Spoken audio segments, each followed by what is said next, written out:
عزیز طلباء و طالبات، آج ہم ماہر القادری کی نعت جو کہ آپ کے حصہ نظم کی دوسری نظم ہے اسے پڑھتے ہیں۔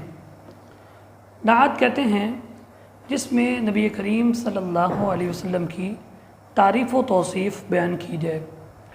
اس نعت کو لکھا ہے ماہر القادری نے۔ تو سب سے پہلے ہم ماہر القادری کا تعارف پڑھتے ہیں۔ ماہر القادری 1906 میں پیدا ہوئے، 1978 میں ان کی وفات ہوئی، 1978 میں۔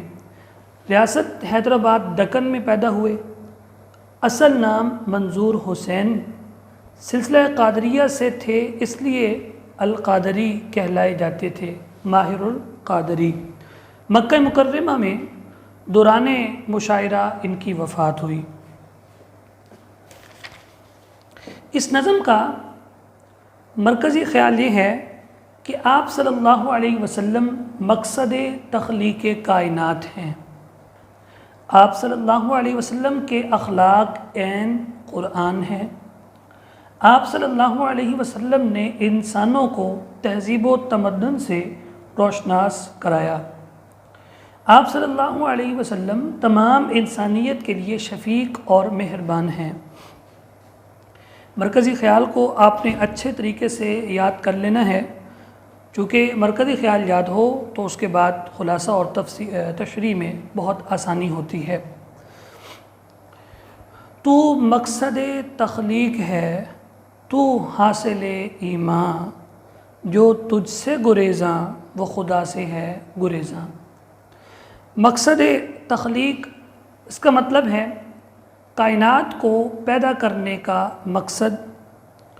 گریزاں کا مطلب ہے دور رہنے والا، کنارہ کرنے والا۔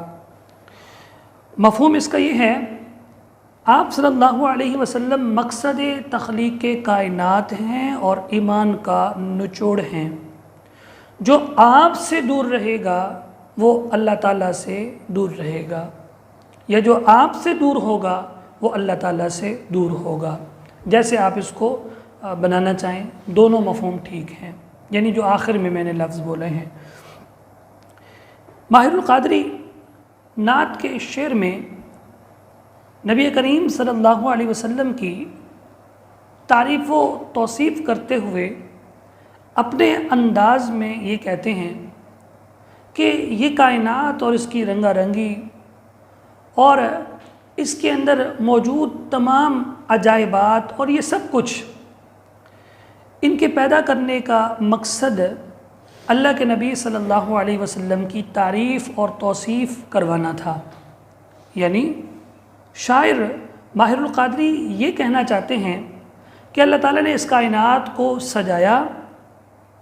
اس کائنات کو سجانے کے بعد جو دولہا اللہ تعالیٰ لانا چاہتے تھے وہ جناب نبی کریم امام الانبیاء محمد صلی اللہ علیہ وسلم ہیں، اس لیے تو مقصد تخلیق ہے۔ شاعر کہنا یہ چاہتا ہے کہ کائنات کو پیدا کرنے کا مقصد اللہ کے نبی صلی اللہ علیہ وسلم کو لانا ہے۔ تو حاصل ایمان ہے، ایمان کا حاصل نبی کریم صلی اللہ علیہ وسلم ہے۔ اس بات کو اللہ تعالیٰ نے قرآن مجید میں کچھ اس طریقے سے بیان کیا ہے، قُلْ إِن كُنتُمْ تُحِبُّونَ اللَّهَ فَاتَّبِعُونِي، فرما دیجئے اے میرے پیارے پیغمبر لوگوں سے، اگر تم چاہتے ہو کہ اللہ تعالیٰ تم سے محبت کرے تو پھر پیارے نبی صلی اللہ علیہ وسلم کی پیروی کرو۔ يُحْبِبْكُمُ اللَّهُ، اللہ تم سے محبت کرے گا، وَيَغْفِرْ لَكُمْ ذُنُوبَكُمْ، اور تمہارے گناہوں کو بخش دے گا۔ اس سے پتہ یہ چلتا ہے کہ اللہ کی محبت حاصل کرنے کے لیے سب سے پہلے اللہ کے نبی صلی اللہ علیہ وسلم کی محبت چاہیے۔ اس لیے اللہ کہتے ہیں کہ اگر تم چاہتے ہو اللہ تم سے محبت کرے تو فاتبعونی، میرے حبیب کی پیروی کرو۔ تو حاصل ایمان ہے، تو ایمان کا حاصل ہے۔ ایمان تب تک حاصل نہیں ہو سکتا جب تک اللہ کے نبی سے محبت نہ کی جائے۔ اور قرآن مجید میں جا بجا اللہ تعالیٰ ارشاد فرماتے ہیں اطیعوا اللہ و اطیعوا الرسول، اللہ تعالیٰ کی اطاعت کرو اور اس کے رسول کی اللہ تعالیٰ ارشاد فرماتے ہیں یا ایھا الذین آمنوا صلو علیہ وسلموا تسلیما، اے ایمان والو تم نبی کریم صلی اللہ علیہ وسلم پر درود و سلام بھیجو۔ کیوں اللہ تعالیٰ فرماتے ہیں؟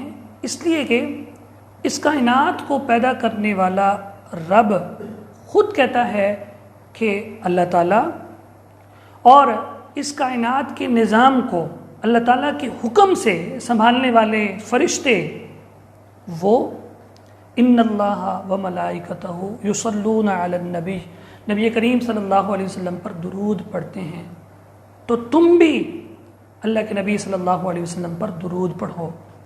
شاعر کہتا ہے جو تجھ سے گریزاں وہ خدا سے ہے گریزاں، جو آپ سے دور ہونے والا ہے وہ خدا سے دور ہونے والا ہے۔ جیسے میں نے ایک آیت آپ کو پہلے پڑھ کے سنائی، اس کا مطلب اگر دیکھا جائے تو یہ نکلتا ہے کہ اگر تم اللہ کے نبی سے محبت نہیں کرو گے تو اللہ تم سے محبت نہیں کرے گا، یعنی جو آپ سے دور ہوگا وہ اللہ تعالیٰ سے دور ہو جائے گا۔ اور پھر جنہوں نے نبی کریم صلی اللہ علیہ وسلم کو ستایا محض ضد کی وجہ سے کہ وہ آپ کی رسالت کو سچ مانتے تھے، زبان سے کہتے نہیں تھے، ضد کی وجہ سے اقرار نہیں کرتے تھے، وہ اپنی بات پر اٹکے رہے، ضد پر اٹکے رہے، تو اللہ تعالیٰ نے اللہ کے نبی سے دور ہونے کی وجہ سے فرمایا ختم اللہ علی قلوبہم وعلی سمعہم وعلی ابصارہم غشاوۃ ولہم عذاب عظیم، کہ اب ان کے دلوں پر بھی مہر لگ چکی ہے، نہ انہیں آنکھوں سے کچھ نظر آتا ہے، یعنی حق دیکھ نہیں سکتے، حق سن نہیں سکتے، اب انہیں کبھی ہدایت نصیب نہیں ہوگی۔ چونکہ وہ اللہ کے نبی صلی اللہ علیہ وسلم سے دور ہوئے تو اللہ نے انہیں خود سے بھی دور کر دیا۔ ان میں اگر دیکھا جائے تو سر فہرست ایک ابو جہل ہے جس نے آپ صلی اللہ علیہ وسلم کو نعوذ باللہ قتل کرنے تک کی پلاننگ کی، اور ابو لہب جس نے آپ صلی اللہ علیہ وسلم کو دعوت حق کہنے پر گالی دی اور پتھر مارا۔ اللہ تعالیٰ نے ابو لہب کے لیے کہہ دیا تبت یدا ابی لہب و تب، یعنی اللہ کے نبی سے دور ہوا، اللہ نے خود سے ہمیشہ کے لیے دور کر دیا، اور قیامت تک کے لیے کہہ دیا تبت یدا ابی لہب و تب۔ اور ابو جہل اس کو ہمیشہ کے لیے جاہلوں کا باپ کہہ دیا اور اس کو چھوٹے چھوٹے بچوں سے قتل کروا دیا۔ اس لیے کہ محمد سے وفا تو نے تو ہم تیرے ہیں صلی اللہ علیہ وسلم، کہ محمد سے وفا تو نے تو ہم تیرے ہیں، یہ جہاں چیز ہے کیا لوح و قلم تیرے ہیں، قل ان کنتم تحبون اللہ فاتبعونی یحببکم اللہ یغفر لکم ذنوبکم۔ دوسرا شعر، کردار کا یہ حال صداقت ہی صداقت، اخلاق کا یہ رنگ کہ قرآن ہی قرآن۔ آپ صلی اللہ علیہ وسلم کا کردار بے مثال اور عظیم، اور آپ کا اخلاق تو قرآن ہے۔ ماہر القادری نظم کے شعر میں اللہ کے نبی صلی اللہ علیہ وسلم کی تعریف و توصیف بیان کرتے ہوئے کہتا ہے آپ صلی اللہ علیہ وسلم کا کردار بڑا بلند تھا، اس میں سچائی تھی، امانت داری تھی، اور اس کی سب سے بڑی دلیل یہ ہے کہ آپ کے دشمن، آپ کی جان کے قاتل جو چاہتے تھے نعوذ باللہ کہ ہم اللہ کے نبی صلی اللہ علیہ وسلم کو ختم کر دیں، ان کی امانتیں آپ صلی اللہ علیہ وسلم کے پاس ہوتی تھیں، یعنی دشمن بھی آپ کی سچا ہونے کی گواہی دیتا تھا۔ جیسے کہتے ہیں جادو وہ جو سر چڑھ کے بولے، آپ کی سچائی ایسے سر چڑھ کے بولتی تھی کہ وہ رات جب آپ نے ہجرت کے لیے نکلنا تھا اور آپ کے دشمن برہنہ تلواریں لے کر آپ کے حجرے کا گھیراؤ کر کے کھڑے تھے، آپ صلی اللہ علیہ وسلم نے حضرت علی بن ابی طالب رضی اللہ تعالیٰ عنہ سے فرمایا کہ آپ میرے بستر پر سو جائیں۔ کیوں؟ آپ حضرت علی رضی اللہ تعالیٰ عنہ کو ساتھ بھی لے جا سکتے تھے، لیکن ساتھ نہیں لے کے گئے، اس لیے کہ جو باہر کھڑے ہیں، جن کے پاس برہنہ تلواریں ہیں، جو میرے خون کے پیاسے ہیں، ان کی امانتیں میرے پاس پڑی ہیں۔ اے علی، پہلے ان کی امانتیں واپس کرنا، اس کے بعد پھر تم بھی ہجرت کے لیے آ جانا۔ کردار کا یہ حال صداقت ہی صداقت۔ ایسی سچائی کہ دشمنوں کی امانتیں واپس کرنے کی بھی فکر ہے، اور وہ دشمن آپ کو صادق اور امین کہا کرتے تھے۔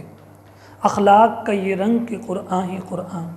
اللہ تعالیٰ فرماتے ہیں اِنَّکَ لَعَلَىٰ خُلُقٍ عَظِيمٍ، اے میرے پیارے پیغمبر، ہم نے آپ کو اخلاق کے اعلیٰ مراتب پر فائز کیا ہے۔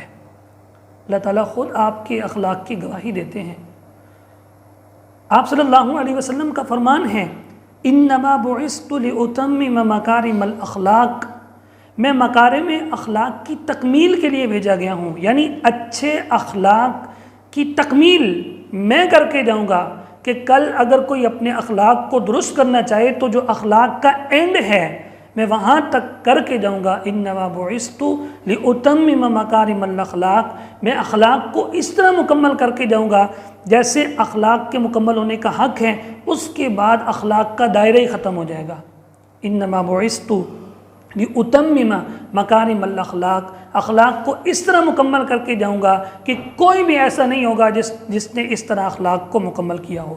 یعنی اخلاق کے چیپٹر کو اللہ کے نبی صلی اللہ علیہ وسلم سارا کا سارا بیان کر کے اور اس سارے پر عمل کر کے ایسے لوگوں کو دکھا کے گئے کہ اب کوئی اپنے اخلاق کو درست کرنا چاہے تو انما بعثت لأتمم مکارم الاخلاق، آپ کے اخلاق بہت بلند ہیں، قرآن بھی آپ کے اخلاق کی گواہی دیتا ہے اور لوگ بھی، آپ کے دشمن بھی آپ کے اخلاق کی گواہی دیتے تھے۔ ایک مرتبہ کچھ تابعی حضرت امی عائشہ صدیقہ رضی اللہ تعالی عنہا کے پاس آئے اور انہوں نے عرض کیا اے امی عائشہ، ہم نے اللہ کے نبی صلی اللہ علیہ وسلم کو تو دیکھا نہیں، آج ہمیں آپ اللہ کے نبی صلی اللہ علیہ وسلم کی کچھ باتیں بتائیں، آپ بتائیں کہ آپ کا اخلاق کیسا تھا۔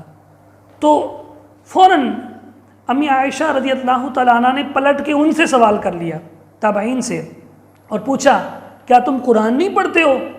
انہوں نے کہا امی عائشہ، ہم نے تو آپ کے اخلاق کا پوچھا ہے، یعنی نبی کریم صلی اللہ علیہ وسلم کے اخلاق کے بارے میں پوچھا ہے، قرآن تو ہم پڑھتے ہیں۔